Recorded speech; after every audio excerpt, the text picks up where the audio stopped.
강준아, 누나 얼굴 괜찮아? 왜? 어디 아파? 괜찮은데? 어머, 주름 어떡해. 자, 아유, 뭘 주름 같다 그래. 요즘엔 날이 건조해져서 그런 거야. 괜찮아. 어떡하지? 이렇게 좀 땡겨야 되나? 아, 뭘 땡겨? 뭐 혹시 성형 생각하는 거 아니야? 아니, 자연미인인데 이렇게 성형하면 안 되지. 누나는 이 상태 그대로도 매력적이야. 아, 옛날에 예뻤는데. 누나, 그런 얘기하고 이렇게 밖에 돌아다니잖아. 누나 조용히 끌려간다. 그냥 동안인 걸 조용히 감사하고 살아. 야, 요즘 동안 아닌 사람이 어딨어. 여기 어머님도 봐봐. 여기 어머니가 어디서 다 누나들이지. 죄송합니다. 죄송합니다. 죄송합니다. 그러니까 이렇게들 관리를 해야 된다니까. 나 오늘부터 관리할 거야. 그래, 너무 관리 잘하시는 것 같은데 나는 뭐 관리할 게 없잖아. 원체 뭐 얼굴도 괜찮아, 키도 커, 뭐 내가 뭐 부족한 게 뭐가 있어? 난 이대로 그냥 살려도 돼. 야, 카메라 감독님 봐봐. 야, 너야말로 끌려가. 이 상태 그대로면 나 C채널에서 끌려가는 거 아니야? 그러니까. 죄송합니다. 저는 그냥 만족하면서 살게요. 목사님 그냥 빨리 나와주세요. 위급합니다. 안녕하세요.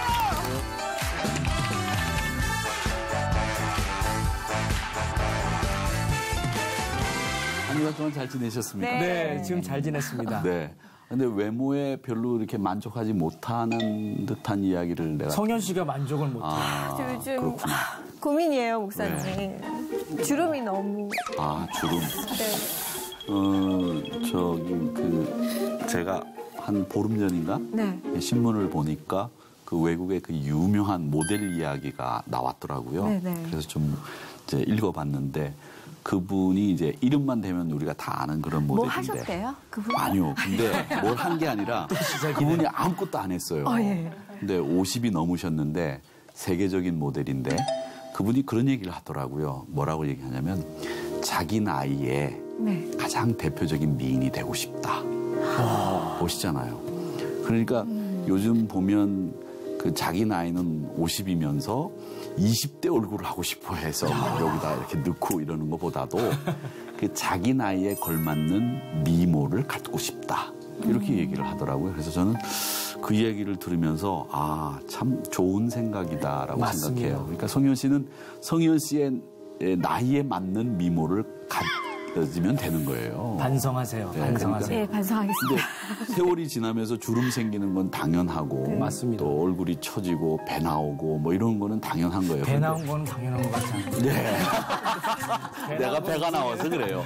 그러니까 이제 우리 나이에 걸맞게 그렇게 아름다움과 자기 관리를 하는 모습을 보여주는 것. 마음가짐. 예. 제가 그럼 주름을 그냥 받아들여야겠네요. 받아들이세요. 네, 받아들이는 게 좋을 것 같아요. 오늘 이제 저희들이 해야 될 이야기가 바로 그런 이야기들인데 오늘 세상이 감당치 못할 사람들의 주인공은 라헬이라고 하는 여성입니다.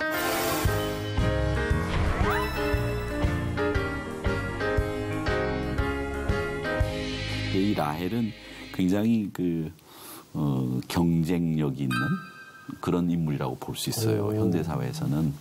왜냐하면 승부욕도 강하고 또 자기가 성취하려고 하는 부분에 대해서는 목표를 향해서 달려가는 성취지향적인 여성이 라헬입니다. 근데 이 라헬을 이야기하기 전에 사실은 이 야곱의 가정이 좀 편안해야 되는데 야곱의 가정이 편안하지를 못했어요. 근데 가정이 편안하지 못한 분 중에 대표적인 분이 영국의 존 웨슬리 목사님이 계셨습니다. 네. 그 웨슬리 목사님 때문에 이제 감리교회가 만들어지죠. 이제 그분들이 규칙적인 신앙생활을 해서 그 규칙주의자들이다라고 하는 말이 감리교라고 하는 말을 만들었거든요. 근데 이 웨슬리 목사님이 평생 이 전도여행을 굉장히 많이 다니셨어요. 말을 타고 전도여행을 많이 다니셨는데 그 전도여행을 많이 다니신 까닭은 목사님과 사모님 사이가 좋지 않아서 집에 있으면 편하지 않아서 밖으로 전도여행을 많이 다니셨다. 이렇게 연구하신 분들이 얘기를 하시는 분들도 계십니다. 그리고 이제 그 존 웨슬리 목사님에 관련된 이야기들을 이렇게 읽어보면 목사님 이제 사택에 이렇게 교인들이 갈 일이 생겨서 이렇게 가면 항상 목사님의 머리채는 사모님의 손아귀에 있었다. 이제 이런 이야기가 들릴 정도로 이 웨슬리 목사님과 사모님 사이가 별로 좋지 않아서 이 소크라테스의 부인이 세계적인 악처로 네, 유명한데 네. 그 세계적인 악처 중에 한 명이 바로 존 웨슬리 목사님이십니다. 그럼 남편을 성공시키려면 조금 악처가 되는 필요가. 거기까지 가는 것은 조금 약간 비약인 것 같고. 남자를 성공시키려고 그러는 거였어요? 이제 그 웨슬리 목사님 이야기는 또 이제 전문가나 또 혹은 웨슬리 목사님의 얘기를 할 시간이 있을 거라고 생각이 되는데 야곱의 집안도 조용하지는 않았어요. 왜냐하면 이 레아를 처음 야곱이 아내로 얻잖아요. 그리고 이제 라헬을 좋아하기 때문에 또 7년을 봉사해서 라헬을 아내로 얻는 그러니까 14년이라고 하는 시간을 레아와 라헬을 얻기 위해서 고생을 한단 말이죠. 그런데 이 라헬과 레아가 이 아이 낳기 경쟁을 벌여요. 그러니까 이 아이 낳기 경쟁을 벌인다고 하는 것은 요즘 여성들이 보면은 이해가 안 되는 얘기죠. 이해가 안 되죠. 이해가 안 되는 얘기지만 그 당시에 아이를 얼만큼 갖느냐는 여성의 힘과 혹은 여성의 노후 생활과 직접 관련이 있기 때문에 자식이 재산이라 생각. 그렇죠. 재산이죠. 재산 목록에 들어간 거죠. 재산 목록이죠.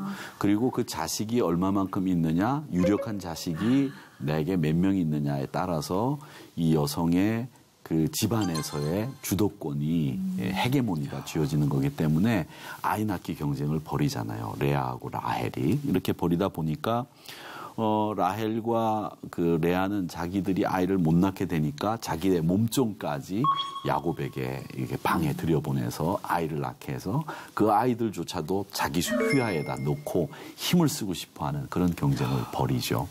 그러다 보니까 가정 분위기가 좋을 리가 없죠. 그런 가정 분위기가 좋은 리가 없는데 창세기 31장 40절을 한번 야곱의 행적에 관한 말씀인데 내가 이와 같이 낮에는 더위와 밤에는 추위를 무릅쓰고 눈붙일 겨를도 없이 지냈나이다. 아멘. 그러니까 열심히 살았다는 말씀이죠. 열심히 살았다는 얘기죠. 그런데 이제 이거를 달리 해석하는 성경학자들도 있어요. 뭐라고 그러냐면 외삼촌과 처남들에게 이제 야반 도주를 하잖아요. 외삼촌 라반의 집에서 이제 아내들을 얻고 거부가 돼서 야반 도주를 한단 말이죠. 그리고 난 뒤에 야반 도주를 하고 난 뒤에 이제 외삼촌과 그 외삼촌의 아들들 그러니까 처남들이 되겠죠. 레아와 라헬의 오빠들 남동생들이 이제 추격을 해와서 붙잡혀요. 붙잡히는데 야 네가 그래도 내 조카인데 네가 야반도주 하면 되겠냐. 줄 건 주고 내가 또 치를 건 치르고 그러고 가야지. 계산도 안 하고 가면 되겠냐. 내가 계산할 게 뭐 있습니까? 야, 외삼촌. 그리고 니네들 처남들 내 얘기 들어봐라. 내가 여기 와서 얼마나 고생 많이 했냐. 항변하면서 하는 얘기가 뭐냐면 내가 낮에는 더위와 밤에는 추위를 무릅쓰고 눈붙일 겨를 없이 지냈다. 이게 자기 항변이에요. 그러니까 이 말은 자기가 고생했다는 말도 되지만 또 한편으로 보면 왜 이렇게 됐겠느냐. 왜 더위와 밤에는 추위를 무릅쓰고 눈붙일 겨를 없이 들판에서 양을 치면서 고생했겠느냐. 이 부분에 대해서 성경학자들은 뭐라고 얘기하느냐면 내 여자 틈바구니 속에서 집안에 있으면 얼마나 머리가 복잡하겠느냐. 그러니까 한 명도 골치 아픈데 4명의 여자가 서로 경쟁하고 분위기 안 좋은 데서 있는 것보다는 차라리 속 편하게 들판에 가서 양들하고 있는 게 낫다. 그래서 사실은 이 여자들 틈바구니 속에서 끼어 있던 이 야곱이 마음 편하게 들판에 나가서 양들과 지내지 않았겠느냐. 이렇게 해석을 하는 사람들도 있습니다. 그러나 이 말씀, 조금 전에 읽었던 우리 성현 씨가 읽었던 이 말씀은 외삼촌과 그 아들들이 쫓아와서 붙잡힌 다음에 자기가 이만큼 노력하고 고생했다라고 하는 그 이야기를 항변하면서 하는 이야기예요. 근데 이 항변하는 이야기를 성경학자들은 또 이렇게 다른 이면의 모습을 보고 해석을 하는 거죠.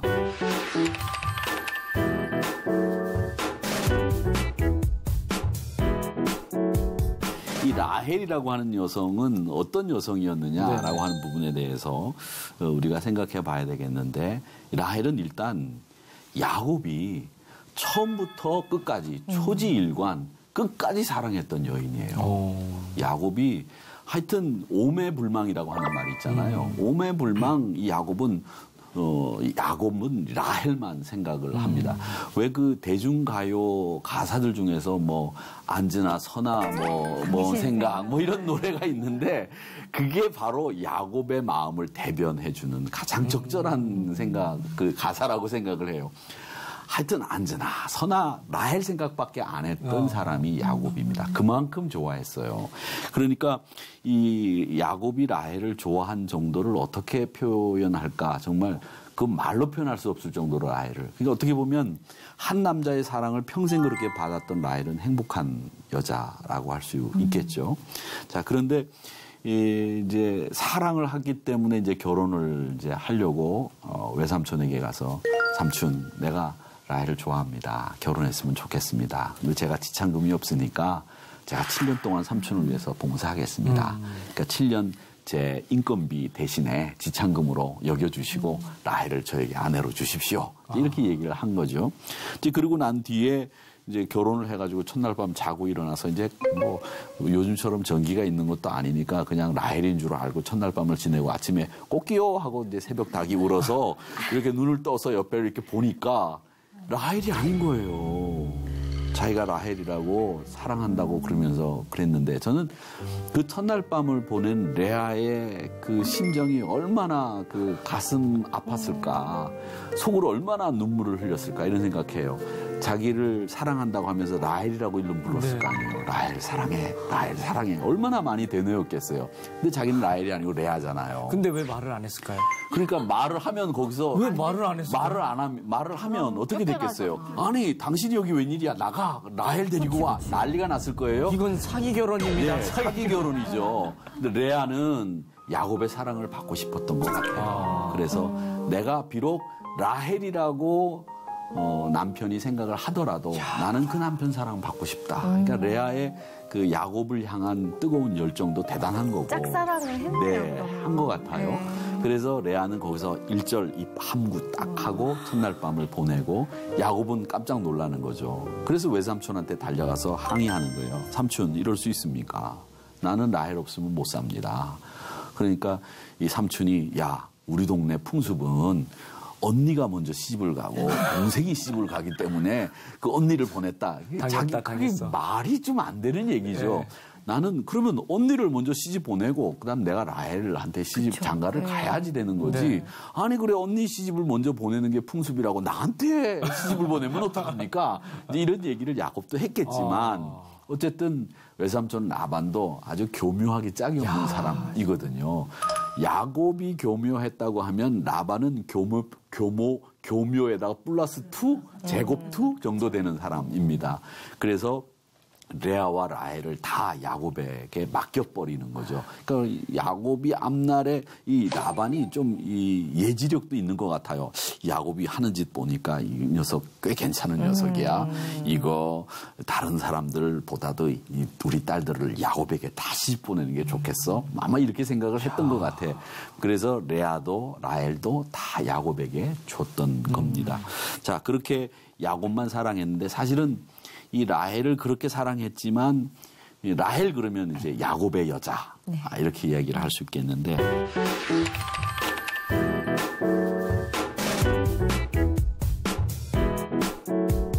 야곱의 여자였던 라헬은 요셉을 하나 낳고 아이를 못 낳아요. 요셉을 낳고는 아이를 못 낳다가 나중에 이제 아이를 늦게서야 또 하나를 갖습니다. 그 아이가 베냐민이죠. 그 베냐민인데 이 베냐민이라고 하는 이름은 이제 어떻게 짓게 되냐면 이제 야곱이 짓게 되는데 베냐민을 이제 낳으려고 이제 하다가 그때 이제 에브라다 베들레헴으로 이제 올라가는 길에 베냐민을 낳게 되는 이제 산고가 온 거예요. 그래서 베들레헴 올라가는 길에서 베냐민을 낳습니다. 낳다가 라헬이 죽어요. 그러니까 베냐민은 태어나면서부터 엄마 얼굴을 모르고 태어난 거죠. 그래서 이제 어떻게 보면 레아가 이모이니까 이모나 또 혹은 몸종들에게 이렇게 돌려가면서 젖동량이라고 그러죠. 옛날에 젖동량을 받으면서 컸던 아이가 베냐민입니다. 그래서 이 베냐민의 이름은 뭐냐면 고대의 아들, 고통의 아들, 또 혹은 슬픔의 아들이라고 하는 뜻을 가지고 있는 이름이 베냐민이라고 하는 이름입니다. 지금도 그 베냐민이라고 하는 이름을 쓰는 유명 인사들이 많은 것으로 제가 알고 있는데 옛날 이스라엘 총리였던 네타야후라고 하는 분이 계셨는데 그분이 베냐민 네타야후라고 하는 것을 그런 이름으로 제가 알고 있는데 이 베냐민은 슬픔의 아들, 고뇌의 아들이라는 뜻으로 라헬이 베들레헴으로 올라가는 길에 나타가 죽은 그러면서 낳은 아들이 베냐민입니다. 그러니까 왜 이런 이름이 나왔는지를 한번 생각해 볼 필요가 있어요. 왜 그러냐면 라헬은 야곱과 결혼을 하기 위해서 또 7년을 야곱이 자기를 위해서 봉사한다는 걸 알았죠. 그러니까 그 봉사하는 모습을 보면서 얼마나 행복했겠어요. 레아하고 결혼을 하고 난 뒤에 에이 내가 이왕 이렇게 된 건 난 레아하고 그냥 평생 살겠다. 라헬 잊어버리자 이렇게 할 수도 있잖아요. 네네. 그렇게 할 수도 있어요. 근데 보통 남자들 같으면 에이 이왕 이렇게 일이 된 거 내가 레아하고 짝인가 보다 이렇게 생각하고 라헬을 잊고 그렇게 살 수도 있는데 라헬을 포기하지 않잖아요. 라헬을 끝까지 사랑하잖아요. 또 7년을 봉사하겠다고 하잖아요. 그 라헬은 한 남자의 그런 뜨거운 사랑을 받는 입장에서 얼마나 행복했겠어요. 굉장히 행복했을 거라는 거죠. 그렇게 해서 행복하게 이제 그 행복한 가정 생활을 이제 이루게 되고 결혼을 했는데 결혼을 하고 보니까 언니 레아는 계속 아이를 낳네. 근데 자기는 아이를 못 낳는 거야. 그러니까 얼마나 속이 답답하겠어요. 속이 좀 약간 심하게 얘기하면 속에서 막 우라가 치밀었겠지. 이제 저 같으면 이제 제가 이제 만약에 라헬이 와서 상담을 했다면 이렇게 얘기해 줬을 거예요. 라헬 집사님, 뭐 이게 태문을 여는 건 하나님이 하시는 일입니다. 그러니 이제 레아의 사랑을 레아가 남편의 사랑을 받는 것도 아니고 남편 사랑 받지 않습니까? 그러니까 이제는 라헬 집사님이 해야 될 일은 뭐냐? 아이가 없다는 이유로 괜히 아이 갖겠다고 하는 욕심만 부리지 말고 하나님 의지하고 기도하라고 하는 하나님의 뜻 아니겠습니까? 가정을 평화롭게 이끌기 위한 역할이 뭔지를 한번 생각해 보세요. 뭐 이렇게 이야기를 했을 것 같아요. 그런데 이 라헬이 하나님을 찾아야 되는 그 시점에 하나님 한 분만으로 만족하지 않고 자식을 더 낳아야 되겠다는 그 욕심을 버리질 못한 거예요.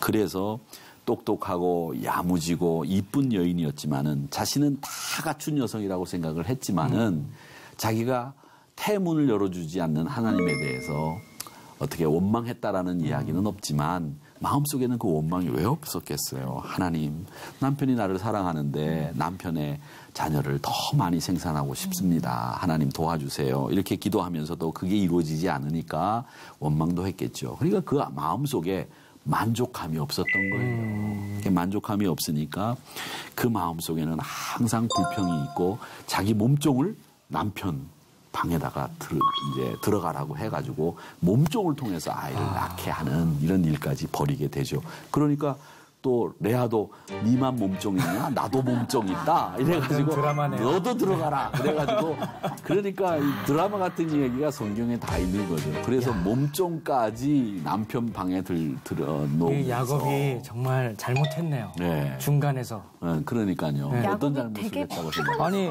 야곱이 이걸 둘 다 모를 리가 없었겠고 아니 어찌 보면 이 둘 간의 그 아이 낳기 경쟁을 하면은 어느 정도 이제 레아 같은 경우에는 좀 그렇죠. 약간 멀리하고 라헬을 좀 더 위로하고 그렇게 좀 균등하게 갔으면 더 좋았을 건데. 근데 야곱은 아마 그 부분에서 자기 욕심 끌리는 대로 또 행동했던 것 같아요. 그러니까 레아에게서 계속 애를 생산하게 됐던 거죠. 그리고 라헬은 만족함이 없던 여성이었다라고 하는 것을 우리가 볼 수 있습니다. 그러니까 다 갖춘 여성이에요. 예쁘고 또 똑똑하고 또 뭐 남편 사랑도 충분히 받았어요. 그런데 단 한 가지 요셉만 낳고 더 이상 태문이 열리지 않아서 타산하고 싶은 욕심을 이루지 못한 것 하나. 그게 약점이었는데 그것 때문에 이 라헬은 불행하게 산 거예요. 그러니까 여러분 없는 것을 바라보면 아무리 많은 것을 가지고 있어도 불행하게 사는 거예요. 그러니까 여러분 없는 것보다 여러분이 가지고 있는 것에 만족하며 사는 것이 행복하게 사는 거란 말이죠. 아멘. 그러니까 자꾸 없는 거 바라보면서 이것도 없고 저것도 없네. 나는 불행한 사람이야. 그렇게 생각하지 마세요. 근데 대부분 분들은 다 어떻게 생각하느냐면 내가 없는 것 중에 제일 없는 게 뭘까? 그러면 돈 그렇게 생각할 거란 말이죠. 그런데 그건 우리가 필요한 만큼만 있으면 되는 거고 그 없는 것 때문에 걱정하지 마시고 내게 주어진 것들이 얼마나 많은지를 한번 헤아려 보시란 말이죠. 그렇게 되면 여러분들이 훨씬 더 행복하게 살 수 있다는 겁니다. 그래서 언니와 자식 경쟁을 하면서 결국 자기 몸종인 이 빌하를 야, 너 남편 방에 들어가서 애 낳아. 알았지? 그리고 애 낳으면 그 애는 내 애야. 알았지? 그리고 나한테 오늘 들어가. 그래가지고 빌하를 야곱방에 이제 들어가게 합니다. 그래가지고 빌하가 아이를 둘 낳죠. 그 둘 낳는 아이가 단과 납달리라고 하는 아이를 낳게 됩니다. 이 단이라고 하는 아들 이름의 뜻이 뭐냐면 하나님이 내 억울함을 푸시려고 아들을 주셨다. 이런 뜻이 단이에요. 그 다음에 납달리라고 하는 이름의 뜻은 뭐냐면 언니와 싸워서 이겼다. 이 뜻이 납달리라는 이름의 뜻이에요. 야, 이름의 뜻. 예, 이름의 뜻이 그렇단 말이죠. 그런데 여러분 평생 그 이름을 가지고 살아야 되는데 그 사람의 그 삶 속에서 배어나오는 그 이름이 갖는 의미가 있잖아요. 제가 시골에서 목회를 할 때 중학교 2학년 꼬마아이가 있어요. 여자아이가. 근데 여자아이가 항상 조용하고 한쪽 구석에서 예배만 드리는데 제가 이름을 물어봤어요. 꼬마야, 너 중학교 2학년이지? 그랬더니 네, 목사님. 너 이름이 뭐야? 그랬더니 원통이요. 뭐? 이름이 원통이야? 아니, 왜 네 이름이 원통이냐? 그랬더니 아빠가요. 제가 8번째 딸인데요. 저를 낳고 난 뒤에 원통하다고 저를 원통이라고 이름을 줬다고요. 그 아이의 평생이 원통으로 사는 거예요. 자기가 원통하면 자기가 원통한 거지 왜 그 아이에다가 그 원통이라고 하는 이름을 붙이냐고. 정말 제가 화가 나가지고 그 아버지한테 쫓아가가지고서 아이한테 자기가 잘못해가지고 원통이가 된 건지 뭐 다른 이유가 있느냐고 그러면서 따져 묻고 싶었는데 힘이 없어서 제가 못했고. 개명해야겠네요. 네, 아마 개명을 요즘에는 그런 이름들을 개명을 우리나라에서 이렇게 적극적으로 해주신다고 하니까 했을 거라고 생각이 되는데 그 이름이 단과 납달리라고 하는 이름을 줬을 때는 사실은 낳은 사람은 자기 몸종이 낳았잖아요. 네. 그러면 야곱이나 자기 엄마, 생모가 이름을 줘야 되는데 자기가 이름을 짓는 거예요. 단이다, 납달리다 이렇게 이름을 줬다는 거죠. 그러니까 그런 모든 걸 갖췄는데도 불구하고 자기가 원하는 거 하나가 없다고 늘 불평하고 뭐 불만으로 살았던 라헬이 결국은 행복하게 살았다? 저는 그렇게 말하고 싶지 않아요. 컴플렉스에 이렇게 눌려서 살았던 것 같아요. 컴플렉스와 항상 자기가 이루려고 하는 목표를 그건 자기가 노력한다고 될 일이 아니잖아요. 그건 자기 의지와 상관없이 될 일인데 그런 일들을 이루지 못했다고 불행하게 살았던 여인이 라헬이었다라고 하는 겁니다. 그러니까 여러분 사람으로는 만족함이 없어요. 시편 146편 4절 말씀에 보면 이런 말씀이 있어요. 그의 호흡이 끊어지면 흙으로 돌아가서 그날에 그의 생각이 소멸하리로다. 이렇게 말씀하시고 있어요. 말씀처럼 우리가 호흡이 끊어지면 흙으로 돌아가서 당일에 그 사람이 도모하던 일들이 다 사라지는 것이 우리 인간의 모습입니다. 그렇기 때문에 우리 세상에서 의지할 것이 아무것도 없다고 하는 것을 이 라헬을 통해서 다시 한번 배우셔야 됩니다. 그래서 우리 신앙인들은 하나님 한 분만으로 만족하면서 사는 삶, 이게 정말 행복하고 복된 삶이라고 하는 것을 우리 모두가 조금 잘 알고 깨닫고 또 숙지하고 살았으면 좋겠다라는 생각이 있습니다. 잠언 30장 15절 16절 말씀에 보면 아주 재미있는 말씀이 있어요. 재미있는 말씀인데 잠언 30장 15절 16절. 거머리에게는 두 딸이 있어 다오다오 하느니라. 족한 줄 알지 못하여 족하다 하지 아니하는 것 서넛이 있나니 곧 수월과 아이배지 못하는 태와 물로 채울 수 없는 땅과 족하다 하지 아니하는 불이니라. 아멘. 이게 무슨 말이냐면 이런 말이에요. 우리가 논에 옛날에 들어가 보면 그 논에 거머리가 붙어서 우리 피 빨아 먹잖아요. 근데 그 거머리에게 딸이 둘이 있다는 거예요.